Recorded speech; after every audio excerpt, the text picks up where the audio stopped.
Bienvenido a Solitario Torer, un lugar donde el silencio habla y la oscuridad observa. Aquí no encontrarás finales felices, solo historias de terror, relatos perturbadores y misterios que te harán dudar de lo que se esconde en la noche. Cada historia está narrada para acompañarte en la soledad, cuando las luces se apagan y el miedo se vuelve real. Casos basados en hechos reales, carreteras malditas, pueblos olvidados, presencias que no deberían existir. Si sientes escalofríos, no es casualidad. Si escuchas algo detrás de ti, tal vez ya sea demasiado tarde.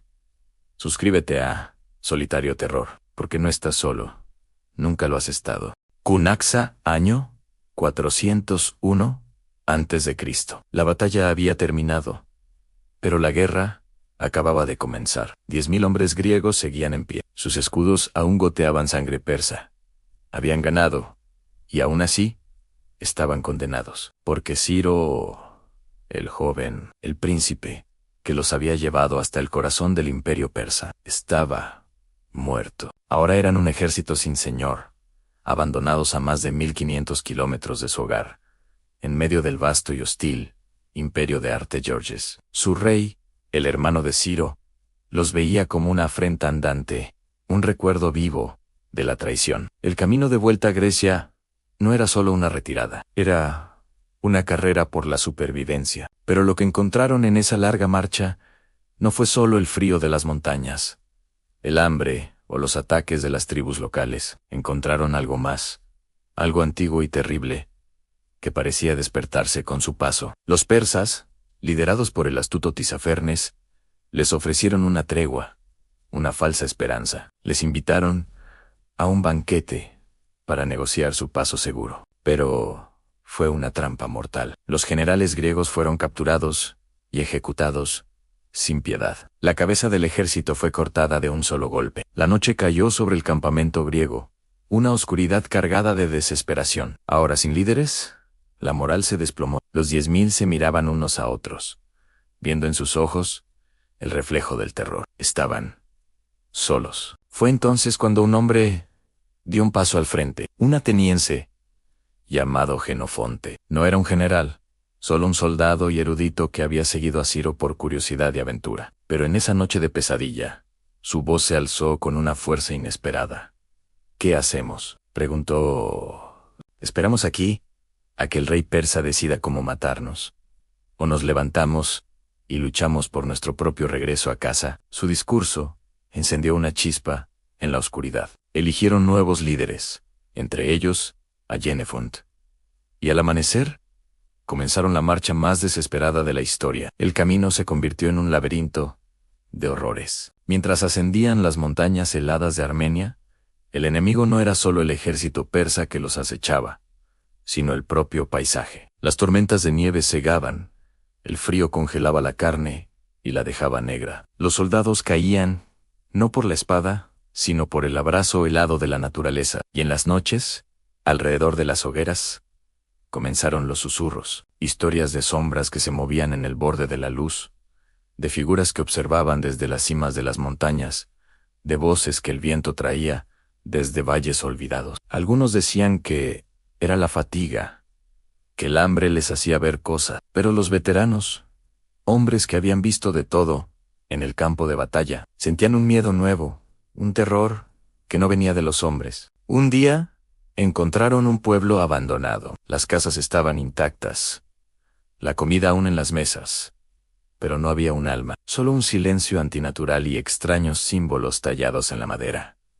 Símbolos que ningún griego reconocía. Al caer la noche, los centinelas juraron ver luces pálidas danzando entre las casas vacías y oír un canto bajo y gutural que parecía venir de debajo de la tierra. A la mañana siguiente, varios hombres habían desaparecido sin dejar rastro.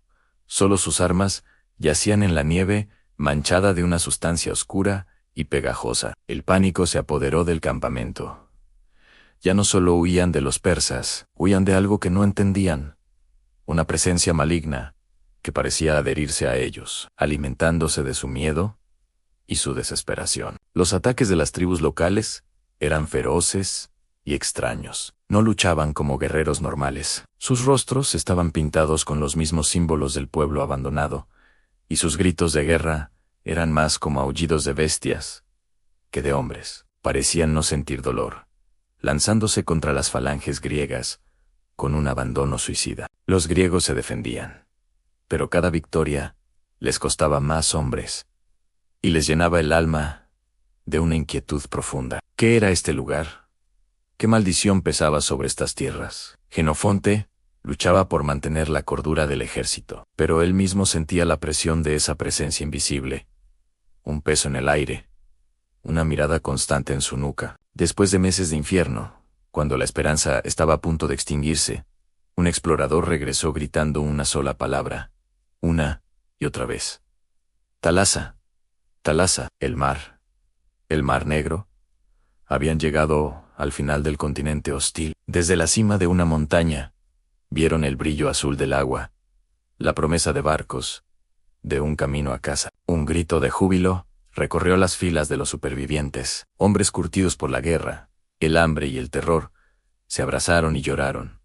Habían sobrevivido. Pero mientras celebraban, Jenefant miró hacia atrás, hacia las montañas nevadas que dejaban atrás, y por un instante creyó ver una silueta oscura de pie en el pico más alto, observándolos, como despidiéndose de su presa. Los 10.000 regresaron a Grecia, pero no eran los mismos hombres que se fueron. Sus cuerpos estaban marcados por las cicatrices de la batalla, pero sus almas llevaban heridas más profundas. Trajeron consigo historias que nadie quería creer, relatos de horrores sin nombre en las montañas de Armenia. La historia oficial recuerda su increíble hazaña militar, una de las retiradas más famosas de la antigüedad. Pero en las noches más oscuras, en las tabernas más ruidosas, los supervivientes a veces bajaban la voz y hablaban de lo que realmente encontraron allí, la prueba de que hay enemigos mucho más antiguos y terribles que cualquier imperio humano. Si esta historia te ha atrapado,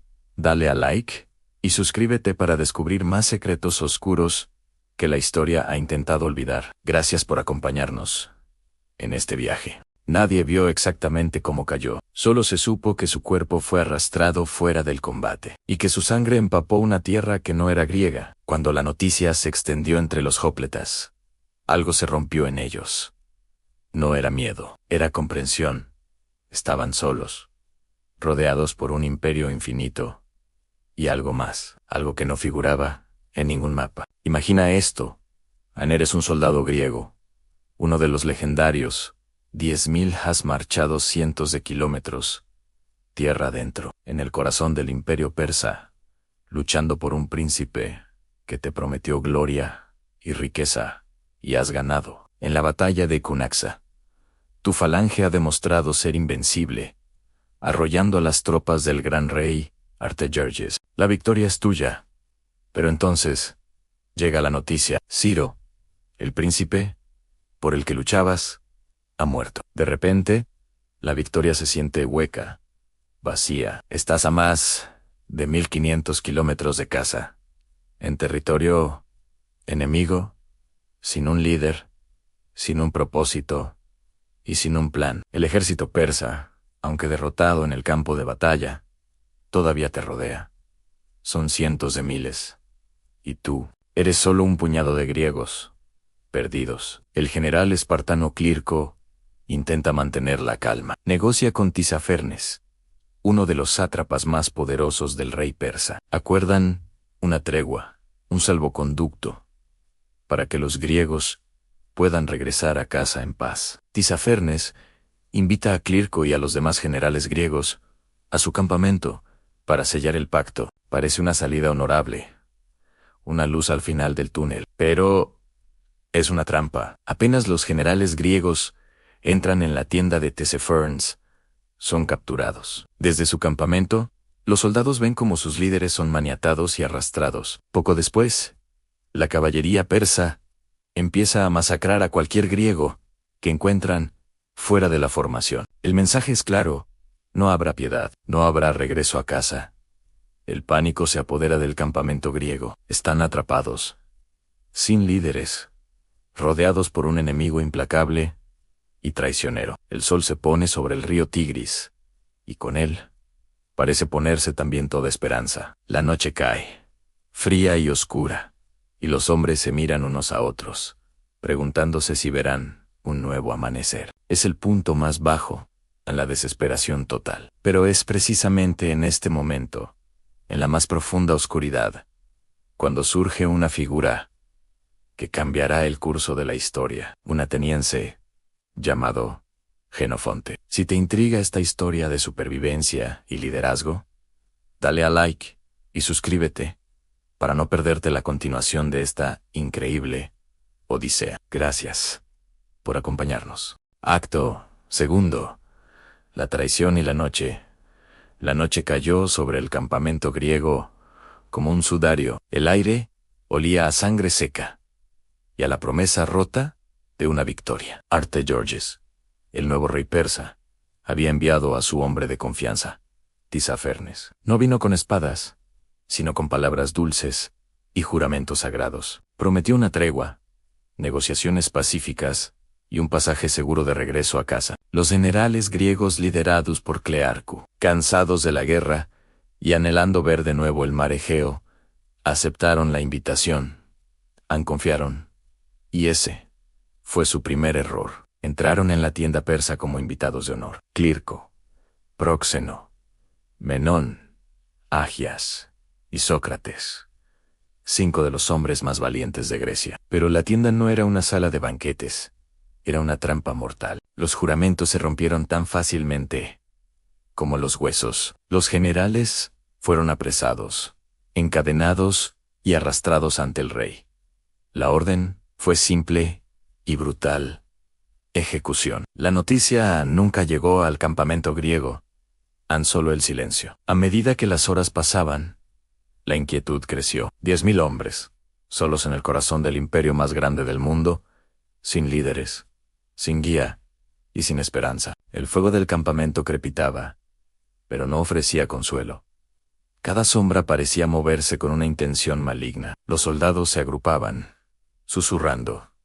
¿Dónde estaban los generales? ¿Por qué no regresaban? El viento parecía llevar voces fantasmales, risas crueles desde la oscuridad persa que los rodeaba por completo. Algunos juraban haber visto figuras acechando justo más allá del círculo de luz. Otros contaron historias de patrullas persas que aparecían y desaparecían como espectros. Un joven soldado de Arcadia se despertó gritando, con el rostro pálido de terror. Afirmaba haber soñado con Ciro, el príncipe por el que habían luchado. En su sueño, Ciro estaba de pie sobre él, pero donde deberían haber estado sus ojos, solo había 2 cuencas vacías y oscuras que lo juzgaban. El miedo era ahora un enemigo más, tan real y tangible como cualquier soldado persa. Estaban atrapados a cientos de kilómetros de casa, rodeados por un ejército de 1 millón de hombres y perseguidos por los fantasmas de su propia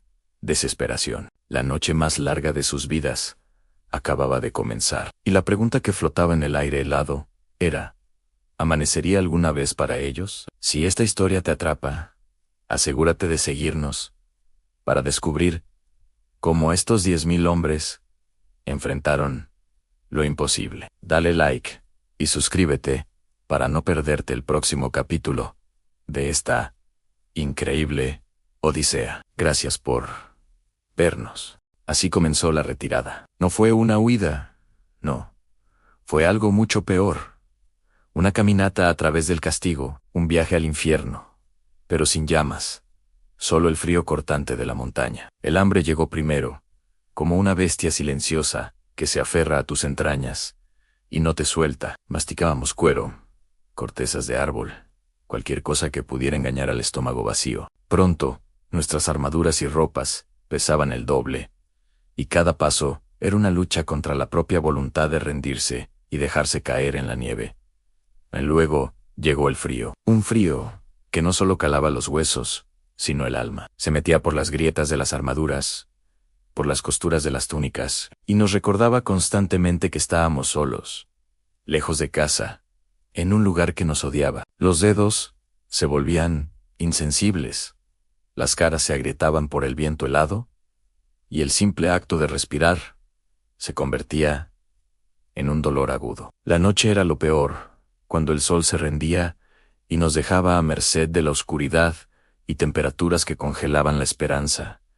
Y después vinieron las cosas que no atacaban de frente, los enemigos que no podíamos ver, pero que sentíamos en cada sombra. Durante el día, las aldeas que encontrábamos estaban vacías, abandonadas, como pueblos fantasma cubiertos por un manto de silencio sepulcral. Pero al caer la noche, el paisaje cambiaba, se encendían hogueras en las colinas lejanas, pequeñas luces parpadeantes que nos observaban desde la oscuridad. Era una presencia constante, una vigilancia que nos ponía los pelos de punta. No escuchábamos gritos de guerra ni amenazas.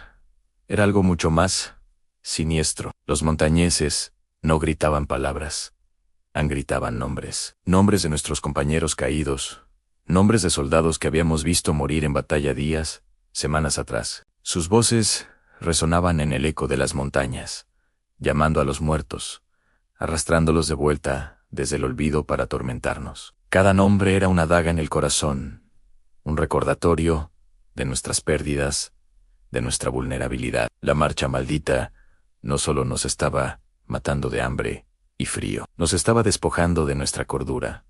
Nombre a nombre, noche tras noche, la tierra misma parecía rechazarlos. Ríos que crecían de repente y arrastraban filas enteras. Montañas donde el viento helado no solo cortaba la piel, sino que parecía susurrar órdenes en un idioma olvidado, promesas de frío eterno, y las noches eran lo peor. En la oscuridad, los muertos no permanecían quietos. Los soldados juraban ver sombras moverse entre las tiendas, figuras que se deslizaban justo en el borde de la visión. El miedo era un compañero constante, más presente que el frío o el hambre.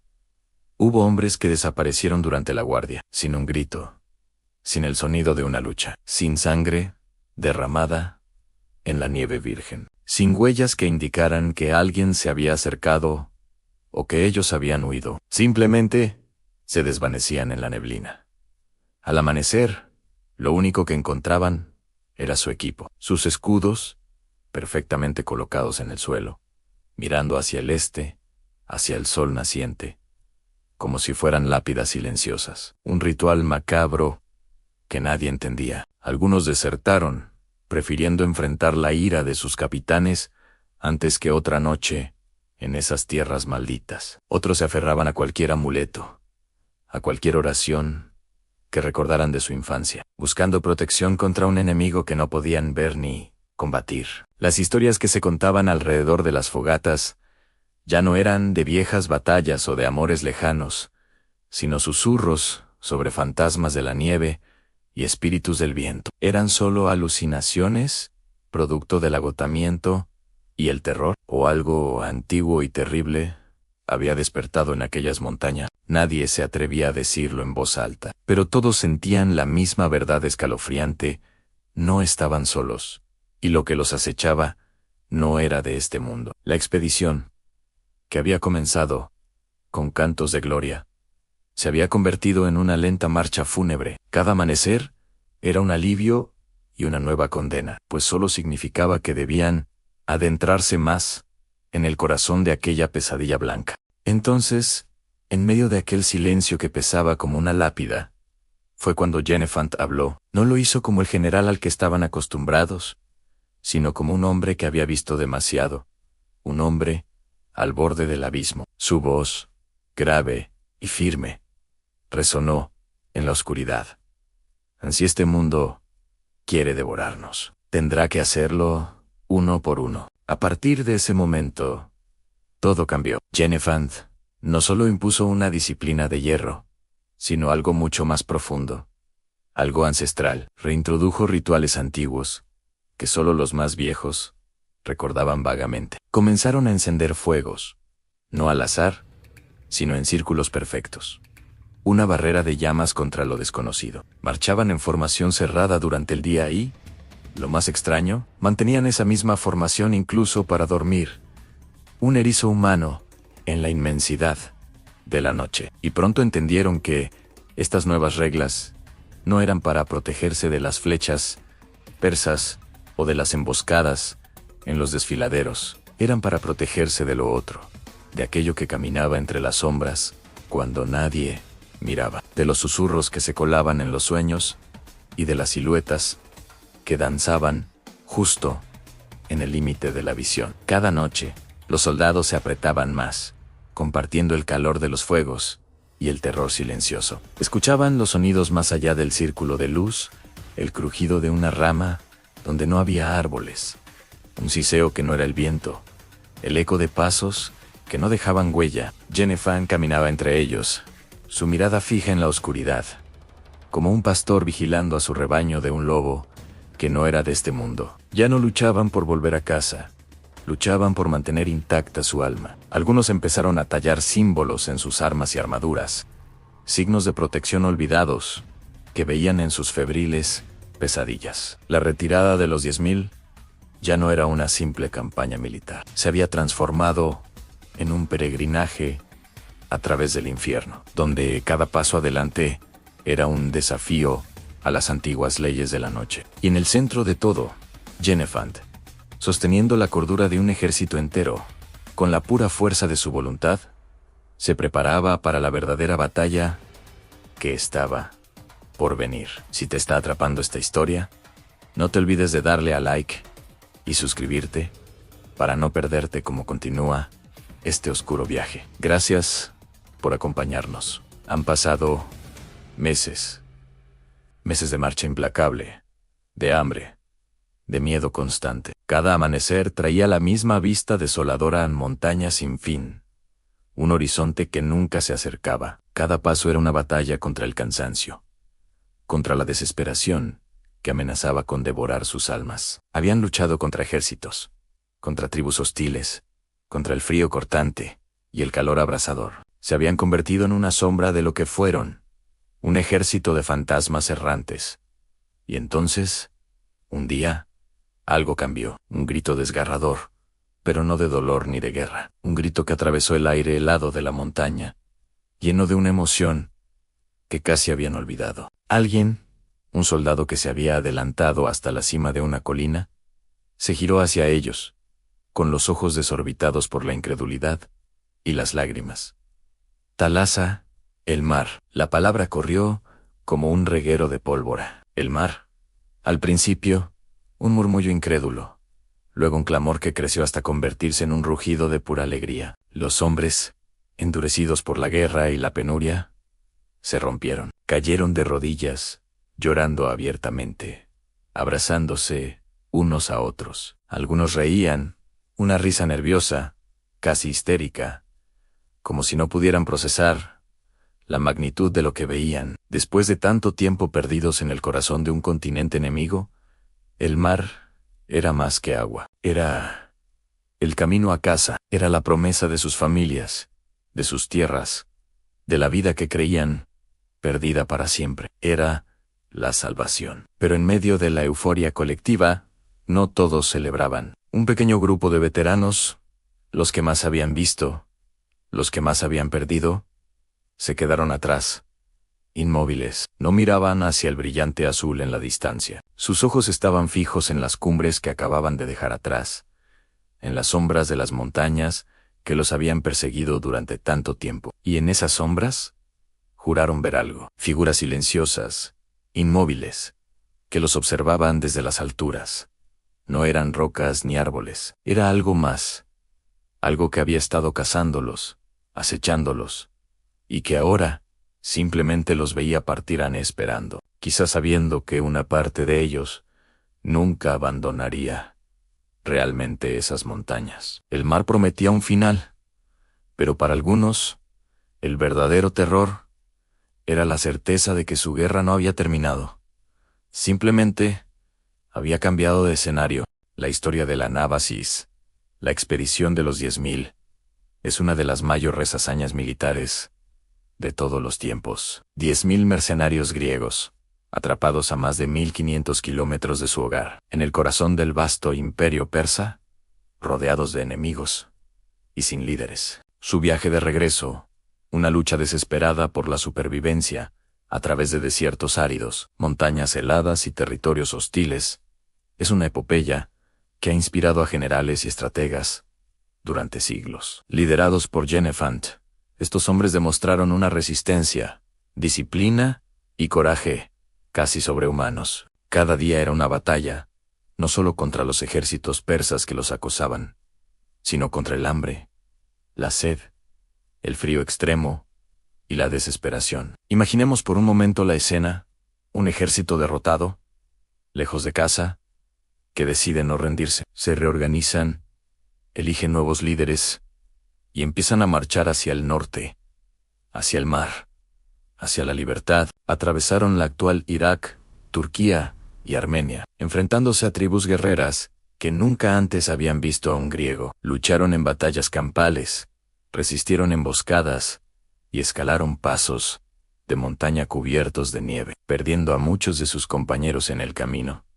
El famoso grito de Thalassa, Thalassa, el mar, el mar, el mar. Cuando por fin avistaron el Mar Negro desde una montaña, se ha convertido en un símbolo universal de esperanza y perseverancia frente a la adversidad. Es el clímax de una odisea increíble, el momento en que supieron que, contra todo pronóstico, lo lograrían. Pero la leyenda no termina con ese grito de júbilo. Como en todas las grandes historias de guerra, hay un eco más oscuro, una sombra que se alarga mucho después de que las armas se silencian. De los 10.000 que iniciaron esa marcha imposible, no todos regresaron al mar. Y de aquellos que sí lo hicieron, no todos volvieron completos. Las cicatrices de una experiencia tan brutal no son solo físicas. El trauma, la pérdida, el recuerdo de los compañeros caídos, todo eso viaja con los supervivientes. Se dice, en las leyendas, que aún se susurran en esas tierras, que el espíritu de esa marcha nunca abandonó por completo las antiguas rutas del imperio persa. Cuentan los viejos relatos que en ciertas noches, cuando el viento sopla desde las montañas y parece hablar en un dialecto griego olvidado, si escuchas con atención, aún se pueden oír pasos. Han 10.000 pasos, el eco eterno de un ejército fantasma, caminando sin descanso, buscando para siempre el camino de regreso a casa. Gracias por acompañarnos en este viaje. Si te gustan estas historias, no olvides suscribirte y darle a la campanita para no perderte ningún episodio. Hasta la próxima. Hasta la próxima.